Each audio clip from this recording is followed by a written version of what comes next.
Marx, the man himself. And I'm not saying that to agonize him. I'm not being like, oh, shout out to Karl Marx. But regardless of what your view on Karl Marx is, this is an influential man. And it's one whose role in communism we need to unpick a bit more. Now, kinds of communism arguably existed before Marx.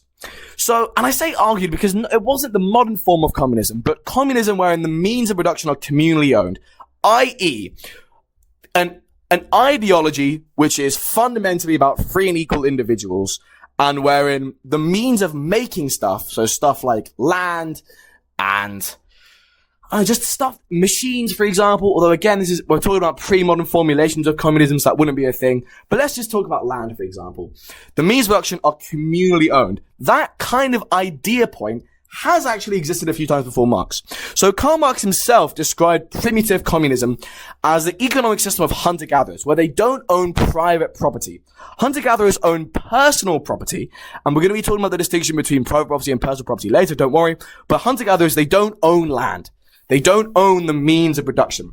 What's also interesting is that multiple times in history, these kind of communist ideas have cropped up, but they've always, or pretty much always, to my knowledge, always, anyway, up to the 1700s when it gets a bit different, they've always cropped up in the context of religion. So, for example, there is actually a school of thought called Christian communism, which is based on the teachings of Jesus Christ. And the logic of Christian communism is basically, if you take what Jesus was saying literally, then it leads you towards communism. And also in one of the books of the Bible, Acts, when it describes the early followers of Jesus, it does actually describe them sharing everything, holding everything in common.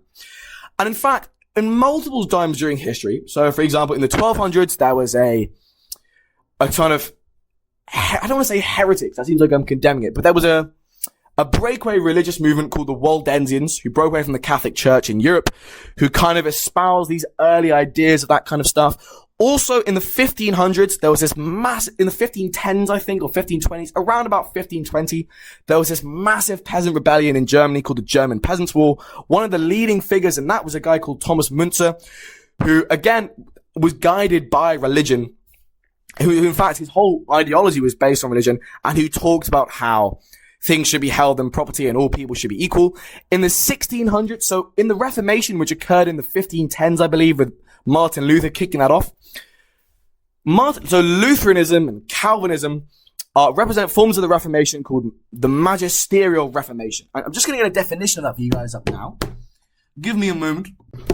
Basically, the Magisterial Reformation was the kind of original form of the Reformation. And it kind of argued that the state should have control over the church. And in fact, the state should be used to maintain law and order, suppress heresy, etc., etc. Essentially, it's a form of the Reformation which argued for religious reform, but not political reform. So, law and order and legal inequality was still very much the vibe in Lutheranism, Calvinisms, all the isms of this form of the Reformation. But later than that, I'm kind of reaching its heyday in the 1600s, you had a new movement of the Reformation called the Radical Reformation. And the Radical Reformation was basically, and again, this isn't a technical definition by any means, but just a way of understanding the Radical Reformation is that it had stuff to say about politics as well. It had stuff to say about authority.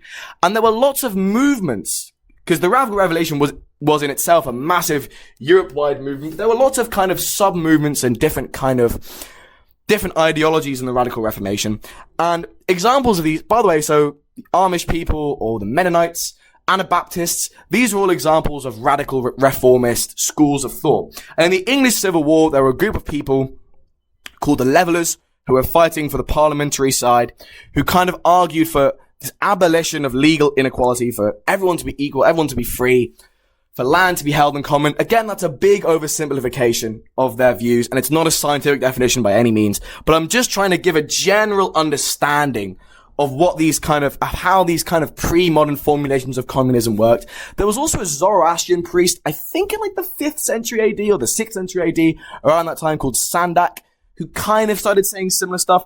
And then in the 1700s, we have figures like Rousseau, who I don't think you could call communist, but who kind of started to advocate for those kind of ideas. Then a bit later, we have figures like Babeuf in the French Revolution. And also in the 1800s, we have a huge host of political thinkers, who argued for a communal ownership of the means of production, and who were kind of really influential in the early formulations of the word communism.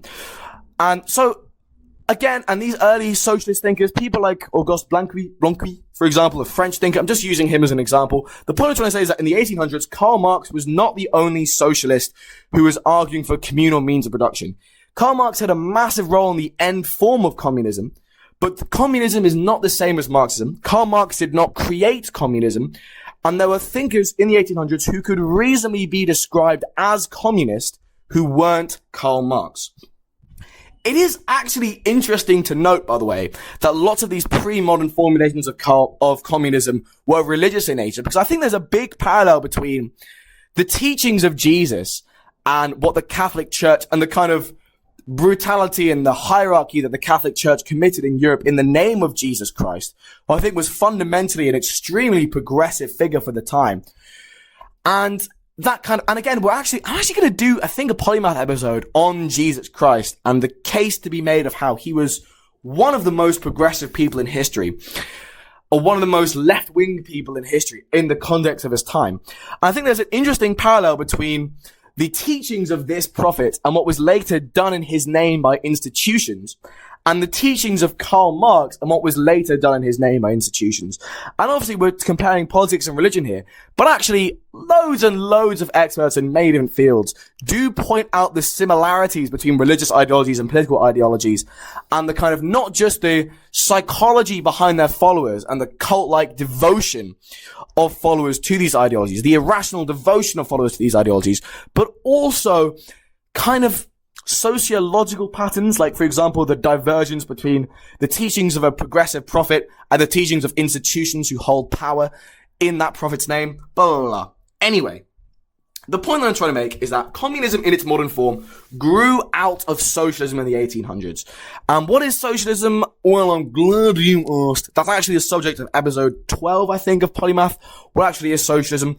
But the point is that in the 1800s, you had this formulation of socialism, which was this idea that society should be composed of free and equal individuals, and that capitalism could not deliver that, and you needed to have economic equality as well as political equality, and the way to gain that economic equality was a socialized means of production, i.e., workers who worked in a factory, for example, should have a stake in the ownership of said factory. So the means of production, i.e. that factory, i.e. that way of making things, that way of producing things, don't worry, we're going to be defining means of productions properly later, would be owned socially. It would be owned by people as a whole, or rather the working class, rather than just private individuals operating it for profit.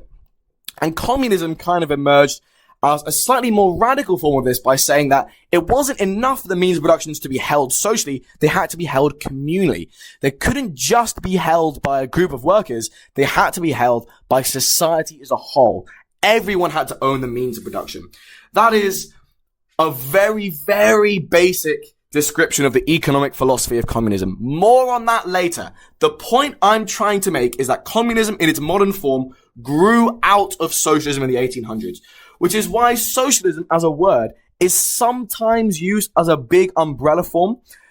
So basically, the word socialism in its political science definition is as I've just described, and as I describe more in episode 12, but sometimes people use the word socialism as a big umbrella term to describe socialism, i.e. what I've just described, communism, anarchism, more on anarchism in a future episode, and social democracy. Social democracy, by the way, as an extremely caveman symbol definition of it, is like what the Nordic states are doing now. It's basically democracy. It's basically what liberals, as you could say, in America want. It is a form of democracy where it's still capitalist, but it's just very, very heavily regulated. That's a really, really painfully simple definition of it. Please watch episode 11 if you want a proper definition of social democracy. But the point that I'm saying is socialism can sometimes be used as this kind of umbrella term to describe all these different ideologies. And that's because these different ideologies grew from that theoretical wellspring of socialism in the early 1800s. But again, that use of socialism as an umbrella term is not scientifically correct. Socialism is not the same as anarchism. It's not the same as communism. It's not the same as social democracy. These are different terms. I'm just describing to you how some people use this word, because words in politics often have extremely fluid meanings. Now, Marxism is the political philosophy and the theoretical body of work created by Karl Marx. And it's a method of basically, it's like a lens. It's like a theoretical viewpoint for understanding not just how modern societies work. And remember, Marx was writing in like the early to mid 1800s at the time. So it's in the context of the time that he was living in, which is why lots of Karl Marx's conclusions weren't correct and don't apply to society now. But the point is, he was writing in this kind of early stage of modernization and industrialization in the 1800s. And Marxism, it's a method of socioeconomic analysis. It's a way of conceiving and understanding history. And I think I am going to do an episode on what Marxism actually is. But that's not really the point right now. Now, Marxian, M-A-R-X-I-A-N, is a word used by people when they're referring to stuff Marx said. So, for example, Marx was an economist. He spoke a lot about economics.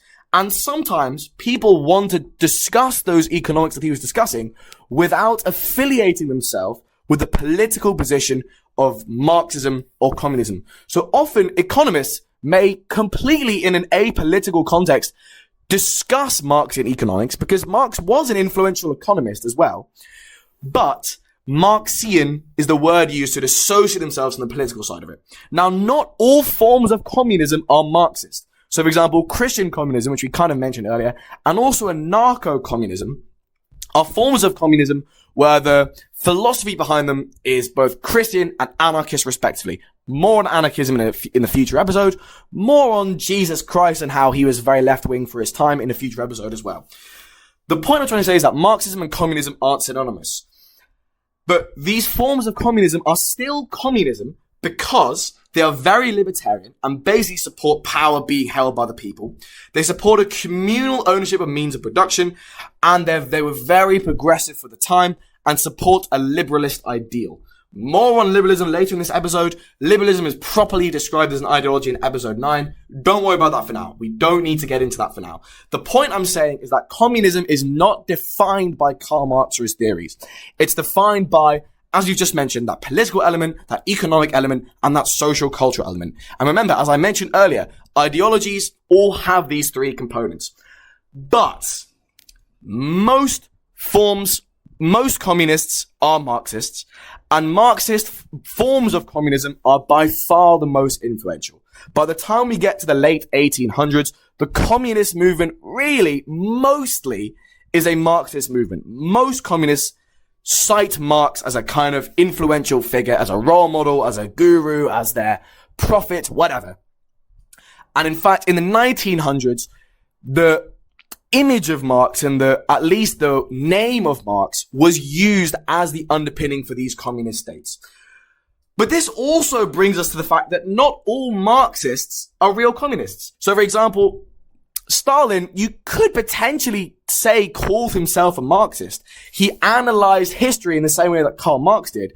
But according to that political science definition of communism, Stalin is most definitely not a communist because he doesn't seek a free and equal society of individuals, and he wasn't particularly progressive at the time. Lots of the progressive reforms enacted by the Bolsheviks after the Russian Revolution, for example, treatment of women and Jews and LGBT, were in fact reversed by Stalin. Now, Marxism, it's worth noting, is ambiguous in parts. It's also a body of work constructed over a long period of time, so it's sometimes a little contradictory. There's lots of different interpretations of Marxism. Lots of people emphasize different things. Lots of people resolve these small contradictions in different ways. There's also many illegitimate interpretations and bastardizations of communism. For example, to use the example of Stalin, Stalin may have viewed history in the same way as Karl Marx did and called himself a Marxist, but what he actually wanted in society was completely different from what Karl Marx wanted in society. Another thing is that Marxism itself, so Karl Marx referred to two stages of communism, a lower stage of communism and a higher stage of communism. And Karl Marx described that a lower stage of communism was when the means of production was socially owned, i.e., workers, let's say in a factory, by having partial ownership of that factory, were basically given back what they deserved. So to each according to his deeds. That worker works in a factory, they gain part of the fruits of that factory. So this is, by the way, the economic system that we would refer to as socialism. Now, money, property, the state, a division of labor wherein people specialize in different things, still exist in this form of society. Now, I did mention earlier that Lenin kind of popularized his use of socialism as this transition stage from capitalism to communism, but it might sound like I'm kind of saying the same thing here, but Lenin was kind of using it in a different way. You see, Lenin, again, as I mentioned earlier, the theoretical underpinning of communism was developed in Western Europe, in the context of Western Europe. It was meant to be applied to states which were industrializing. So Lenin in Russia noticed that Russia wasn't really at the same stage of economic development. So he kind of played with definitions a bit here. He kind of used the word socialism not to describe the lower stage of communism in the Marxist sense. So when Lenin says socialism is a transitional stage between capitalism and communism, he's not using it in the sense of a social ownership of means of production, because that's most definitely what Lenin did not do. He's using it in a kind of different way. He's basically saying, first, we're going to use the government, we're going to make an authoritarian state to kind of drag Russia into a stage of industrial development, and then we're going to get this communist utopia that our prophet Karl Marx promised. So they're using it different ways. But anyway, so in this lower stage of communism that Karl Marx described, because it was this lower stage of communism would be emerging from a capitalist state, they would still have the concept of money. It would still have private property. There would still be such thing as a state. And there would still be a division of labor where some people, for example, would be workers, some people would be farmers, some people would be doctors, some people would be X, Y, Z. Because as Karl Marx said, societies are stamped with the birthmarks of the old society from whose womb it emerges. But in end-stage communism, all of these birthmarks are now gone. All the remnants of capitalist states have withered away. So there is no such thing as the state. There are no such thing as states in general. There is no such thing as nationality. There's no such thing as sexism. There's no such thing as any kind of authority in a family. For example, the father having authority over the mother and the kids. There's no such thing as social classes. There's no such thing as money. There's no such thing as private property. There's no commodification of basic goods like nature. More on commodification, episode 10 of capitalism. There's no such thing as the bourgeoisie. There's no such thing as the proletariat. There's no such thing as the division of labor. There's no such thing as class struggle anymore, or religion, or political ideology, or economic markets. All of these wither away. They just go in Karl Marx's formulation of the end stage of communism. And all of this happens naturally. Once this lower stage, this lower form of communism is established, which Karl Marx said would probably have to happen by force, but actually kind of accepted that in very democratic states, such as, for the time in the 1840s, no state was really democratic, but Karl Marx kind of conceded that, like, theoretically, a communist state could just be voted into being, but in practice, Karl Marx is like, this is probably going to have to be done through a revolution.